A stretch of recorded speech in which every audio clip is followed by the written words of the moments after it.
We all did it at some point. Whether it was with the broomstick while procrastinating on household chores, during batting practice, or on the backfields playing wiffle ball. We all imitated the bat wiggle, that perfect blend of violence and precision. It was the symbol of calculated aggression we all wanted to emulate.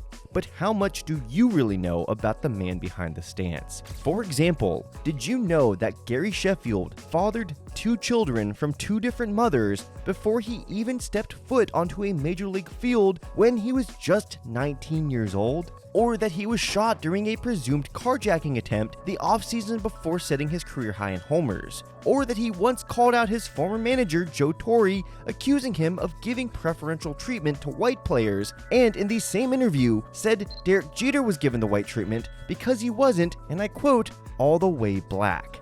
Gary Sheffield was one of the greatest hitters of the steroid era. He was also one of the most unhinged.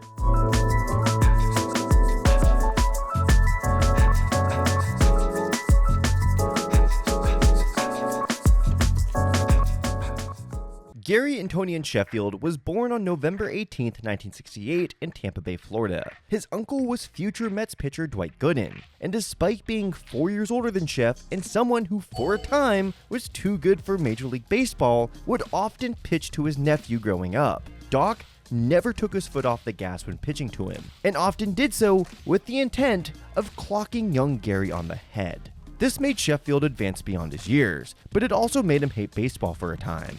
He led his Tampa Bay Little League team to the Little League World Series before they fell to the juggernaut that was the Taiwanese team.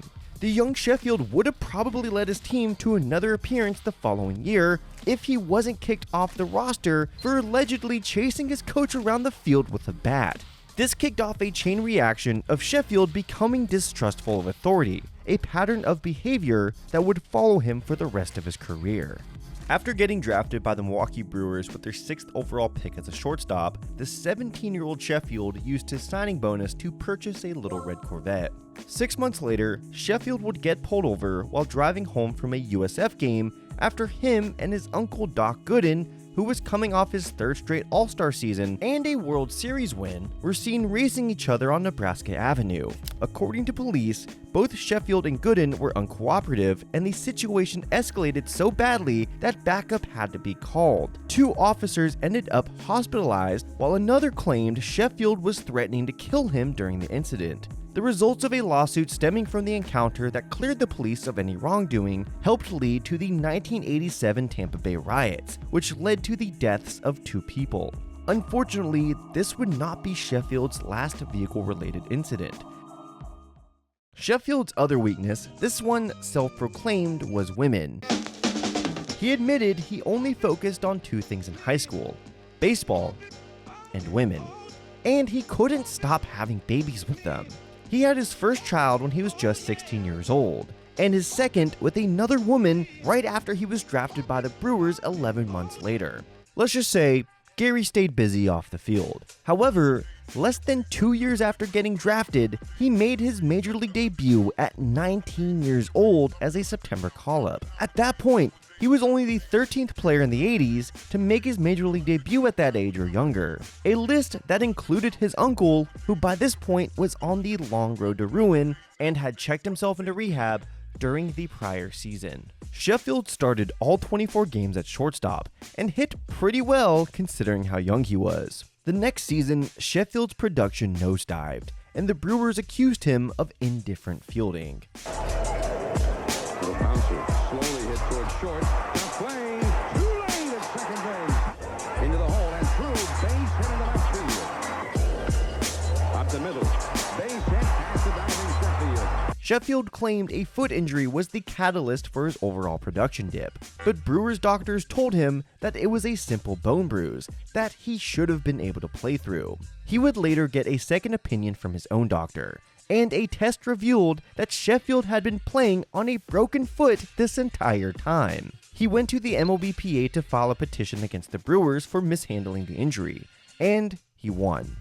This off-the-field battle further entrenched Sheffield in his anti-authority attitude, and caused an unpatchable rift between him and the Brewers. Let's just say it led to a very Dick Allen Phillies type of relationship, one that got so bad that Gary even alluded to making intentional errors just to show up his managers and his team, even though it was never proven that he actually did this at the major league level. This is a grudge both sides hold on to this day. Sheffield rebounded to a solid 1990 season, now as the Brewers' full-time third baseman. But after an injury-riddled 1991, Sheffield wanted out. And so on March 26, 1992, he was traded to the Padres for Ricky BO-ness, Matt Meiske, and Jose Valentin. This gets to one of my personal favorite aspects of Sheffield's career, and that's the amount of talent he was traded for. It's one thing to be traded often. It's another thing to be traded for 2 Hall of Famers and over 20 combined All-Star appearances. So to shore this bit up, I'm just going to rank each trade package. This one gets a B. Ricky BO-ness was a solid innings eater for the Brewers in a rotation that desperately needed one, and eventually became the player to be named later in the trade that brought one of the Brewers' best all-time relievers, Bob Wickman, to the team, who was then traded to the Indians for Richie Sexson, the third most imposing right-handed hitter of the early 2000s behind Albert Pujols and Gary Sheffield. Additionally, the Brewers got Jose Valentin, a solid middle infielder. Something you may have noticed from these early clips is that Sheffield's iconic bat wiggle is hardly present in them, and that's because the Brewers wanted to turn Sheffield, who hit 32 professional homers before turning 19 years old, into a contact-oriented slap hitter. Sometimes, I wonder how this franchise posted the second most losses over the next 15 years. The Padres, however, did not envision Sheffield as a slap hitter, and let him break out what would eventually become his ferocious bat wiggle. Sheffield later admitted that he made the stance up during batting practice because he wanted his own signature style, the same way his favorite player, Ricky Henderson, had one. Side tangent, despite their careers overlapping 15 years and them playing for 4 of the same teams, to Gary's chagrin, they were never teammates. He used another one of his favorite players growing up, Joe Morgan, and his iconic elbow pump as the avatar for the bat wiggle. Over time he would refine it, and it would become more pronounced and somehow even more violent. The swing itself eventually got to a point where it reminds me a lot of another member of the 500 Homer Club, Mel Ott. Both were shorter guys who used their exaggerated first step to generate all their power. Yet, Sheff took it to a whole new level by doing everything in his power to be as imposing as humanly possible. He was once quoted as saying that he viewed every pitcher as someone who was taking food off his table, and he would go as far as to bite them if it meant getting a hit. Now Sheffield with 2 out and nobody on.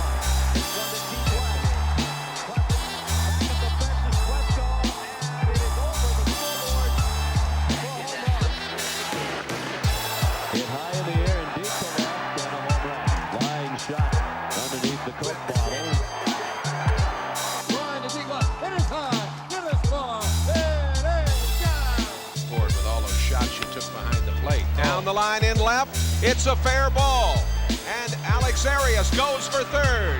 He's there. And out at second. Sheffield goes in. The ball thrown wide. Here comes Alex Arias. And come on in, Sheffield.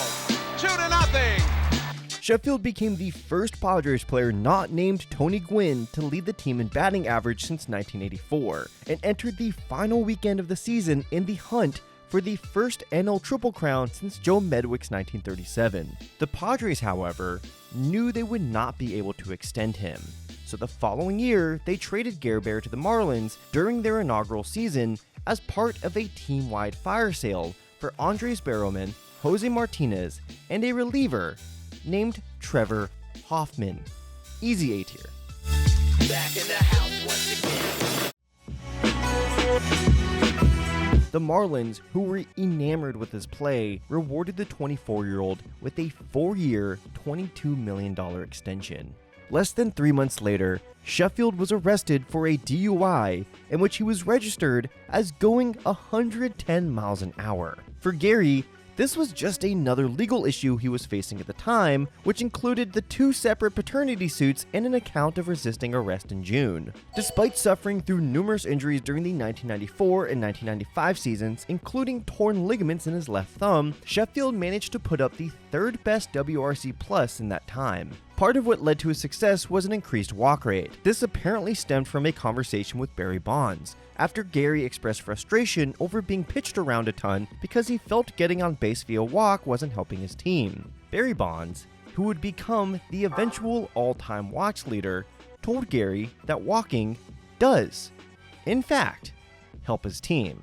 And the slugger's career 8.7% walk rate shot up to 20.1% in 1995.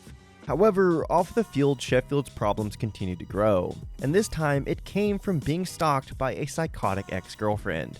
Rumors spread that the jilted ex handed pamphlets out of Joe Robbie Stadium claiming that Sheffield had AIDS, plotted to kill his mother, and an anonymous tip was given to Broward County Police that he was carrying drugs, resulting in him being pulled from the team and investigated by police. But his stalker would become the least of his worries when the 1996 season concluded, because Sheffield would be shot in a presumed failed carjacking while he was picking up his daughter in Tampa Bay. Despite facing death head-on, Sheffield reported to camp business as usual the following season, and set career highs in homers, runs, RBI, slugging, while leading the league in on-base percentage. The player who used to believe getting walks hurt his team had gained the second most free passes in a single season since 1969, only behind the man who taught him that walking was cool. If there were ever to be a perfect manager-player combo, it would be Joe Maddon and Ben Zobrist, but a close second would be Gary Sheffield and Jim Leyland. The Marlins brought Leyland in to manage the team prior to the 1997 season because he was running out of places to smoke his cigarettes. Sheffield himself kept up his elite production even when his power evaporated as a result of his lingering thumb injury by continuing to heed Barry's advice. Behind Leyland's vanguard, Kevin Brown's dominance, and Sheffield's on-base ability, the Marlins made both their and Gary's first postseason appearance. It was time for Gary to pop out and show people what he could do in the postseason. Sheffield laid waste to Bonds' Giants in the NLDS, took a giant fat dump on the Braves to squash their bid for a third straight World Series appearance, and gave Cleveland a dirty steamer in the World Series. In fact, his 10th inning single is what forced Indians manager and second biggest Ichiro hater behind Sheffield, we'll get to that later, Mike Hargrove, to bring Charles Nagy in to face Moises Alou in the 10th, instead of bringing him in to a clean inning in the 11th, helping lead to the team's downfall.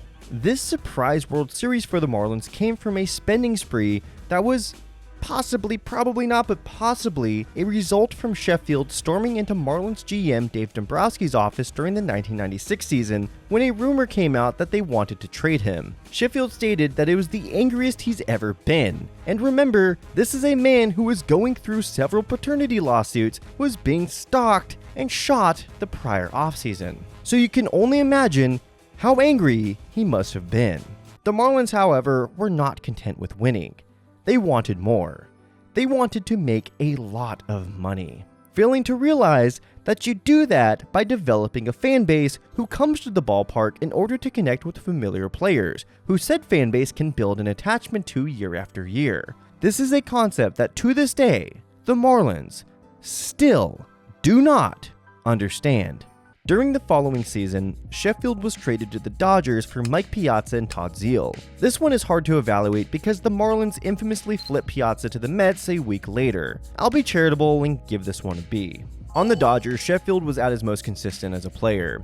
He posted his highest 4-year WAR total from 1998 to 2001. He also set a new career high in homers in 2000 while posting a career low in fucks given. Didn't like the way Jason Kendall tagged him? Start a riot at home plate. Teammate out at home? Not on Gary's watch. The Gary Sheffield stare down became the third scariest sight in sports at the time, only behind Sheff in the batter's box and Mark McGwire in a suit. This is a man who's been arrested multiple times, stalked, and shot. You think he worries about what someone who can't even get his own name right can do? Nah. This is Gary's world, and we just happen to be living in it.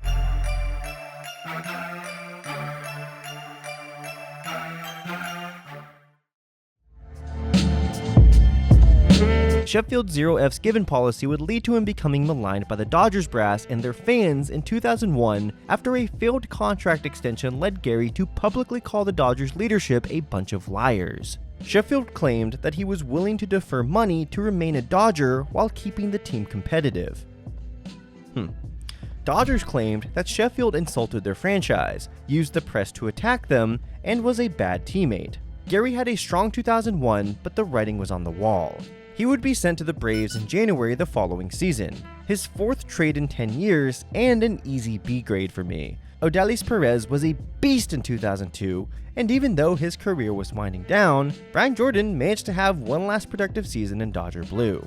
Now let's take a second to reflect on everything Gary has been through so far. The Doc Gooden arrest, his feud with the Brewers, being stalked, getting shot, his feud with the Dodgers. Any of these stories alone could hang over a player throughout the remainder of their days. But all of them have been overshadowed by what Sheffield thought was an innocuous treatment for his surgically repaired knee. That offseason, Barry Bonds, the same man who taught Sheffield about the importance of walks, told him about the Bay Area Laboratory Cooperative, shortened to Balco.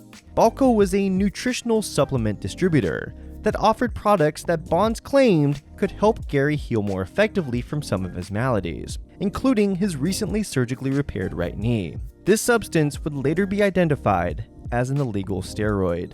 Many of the details from here have been changed and are less clear. Sheffield at times claimed he only used the cream once. Other times it was reported he used it every day during the offseason. But no matter what, Sheffield has claimed his innocence, and to this day, this is what has been unofficially cited as the reason he is currently not in the Hall of Fame. 2 years later in 2003, Sheffield had arguably the greatest year of his career for the Braves. He set career highs in counting stats such as runs and RBI, played in the most games since 1996, and was even a better fielder depending on which antiquated numbers you want to use from the time. Look, I'm not here to relitigate this season. I'm not going to tell you if this monster year was enhanced by a topical cream Sheffield used 2 off-seasons ago. All I'm going to say is that if you really think the godfather of slug needed a little bit of lotion to put up these numbers, you really have not been paying any attention.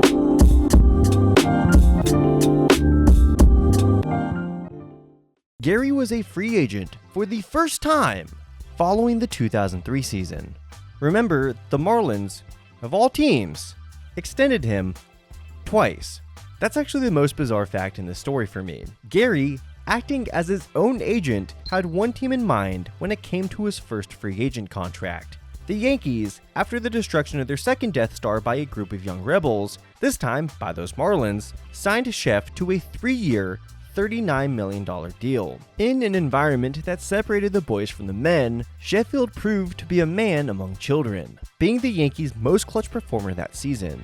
He placed second in MVP voting that year, losing to fellow free agent class of '04 member Vladimir Guerrero. This was yet another debacle that hung over Sheffield. Even though he more than held up his end of the bargain, there were rumblings in Yankees camp that they should have gone after Guerrero instead. On top of that, his bat completely disappeared during the Red Sox miraculous comeback during the ALCS. Even worse, a few days after the Red Sox won the World Series, Sheffield received a phone call from Minister Derek Mosley, who claimed that he had a sex tape featuring Sheffield's wife, DeLeon Richards, and Mr. Trapped in the Closet himself, R. Kelly. Sheffield notified authorities, and Mosley would receive a 2-year sentence for blackmail and extortion. Hopefully, this will be the last time anyone faced any jail time over an R. Kelly sex tape. Early in the 2005 season, during a game at Fenway, a Red Sox fan, presumably still intoxicated from the World Series parade, took a swipe at Sheffield while he was fielding a ball in right. Gary retaliated, punched him in the face before throwing the ball back into the infield. In my mind, Gary had every right to do what he did. If you go to somebody's place of work and assault them unprovoked, that person should be within their rights to determine and execute your punishment. Injuries plagued Sheff's final year in pinstripes. This led to the final of 5 trades in the easiest F tier. I mean, Yankees. It's one thing to watch an empire fall. It's another to watch them trade a productive hitter on a reasonable contract to the Tigers for Anthony Claggett. After the trade, Sheffield taped an episode for Real Sports with Bryant Gumbel, where he claimed that Yankees manager Joe Torre gave preferential treatment to white players, and when asked about Derek Jeter, who is of mixed races treatment, said that he ain't all the way black. For those who are keeping track at home, That is now 4 former teams Sheffield had public beef with. Thankfully, Sheffield was reunited with his former manager Jim Leland in Detroit. He would have his last productive season at the age of 38, finishing the year just 20 homers shy of 500. And honestly, I can make a whole separate video on this season alone, so stay tuned. In 2008, Sheffield's body finally broke down, and he fell just 1 homer shy of the mark. Not to suffer the same fate of his former teammate, even in the face of getting released by the Tigers in spring training the following season, Sheffield signed a 1-year deal with his uncle's former team to finish the job. On April 17, 2009, right after the 7th inning stretch, pinch hitting for reliever Sean Green against the team that he started his career with, Sheffield finished the job. Down by a run. And he drives one deep down the left field line, headed toward the corner, and it's out of here! Gary Sheffield with his 500th career home run, his first as a New York Met, and the Mets have tied the game at 4-4. Since his retirement from the field, Sheffield became a player agent. He had one client in Jason Grilli. He also said a few questionable things about women and became an analyst for TBS. I never found a good place to interject this quote, but I promised y'all I would explain the Ichiro hate thing. So this is what he said about him the season after he just broke the all-time single-season hit record. But Gary might have a case for being the only guy who can say something like that and be taken seriously. Now this section ain't evaluating his Hall of Fame case, because 1, I don't do that, and also, I think he should be in the Hall of Fame. Case closed. Instead, I want to take a second to appreciate Gary Sheffield as one of the best power contact and even power speed players in MLB history. The 500 Home Run Club is one of baseball's most prestigious and exclusive. As of today, it consists of 28 members, and the 29th might be farther away than you think. Only 5 of those players have a strikeout rate less than 11%. Those 5 are Ted Williams, Mel Ott, Hank Aaron, Albert Pujols, and Gary Sheffield. The reason he could say that confidently about each row is that their contact numbers profile similarly, despite Sheffield blowing him out of the water in the power department. The same way we had debates about Ichiro's sneaky power, we could have them about Sheffield's sneaky contact ability. This is someone who never struck out in high school. What kind of numbers would he put up if he focused all his energy on trying to get the bat on the ball and make solid contact? I'm glad we didn't get that version of Sheffield, because home runs kick ass. Another underrated facet of Sheffield's game was his speed. He is one of only 4 players in the 500 home run, 250 stolen base club, with Willie Mays, his friend Barry, and his former teammate Alex Rodriguez. Dude even stole 22 bases as a 38-year-old in 2007. The only guys that age who topped him since were Ichiro and Kenny Lofton, and he is joined only by fellow Yankees great Paul O'Neill in the 2020 club at the age of 38 or older. Gary Sheffield was one tough motherfucker. I know some people don't like it when I curse in my videos, and trust me, I'm making an effort to cut down. But I don't think there is any descriptor better suited for him. He came from emerging baseball royalty, navigated through the league while seeing firsthand what the game took from his uncle, talked his shit, because man, he was an elite shit talker. The closest person that was to me was Bud Selig. Wow. Is he a better owner than a commissioner? Trick question there. Yeah, he was a better owner. Okay. Had 5 kids before gaining 5 years of service time, was shot, bullied his team into becoming World Series champions, publicly called out Dodgers ownership, was in the middle of the biggest steroid scandal at the time, and was blackmailed by a sex tape involving R. Kelly. Yet, throughout all of it, he put up some of the best numbers of the time with a stance and a swing that will be imitated long after all of us leave this earth. He is Gary Sheffield, the godfather of slug. Sheffield, 25 home runs, 81 RBIs, making 26 home runs and 83 RBIs. Off the facing of the third deck down the left field line. There's a drive, a laser shot. Out of here. Now tonight, scoreless in the bottom of the ninth. 0-1. High fly ball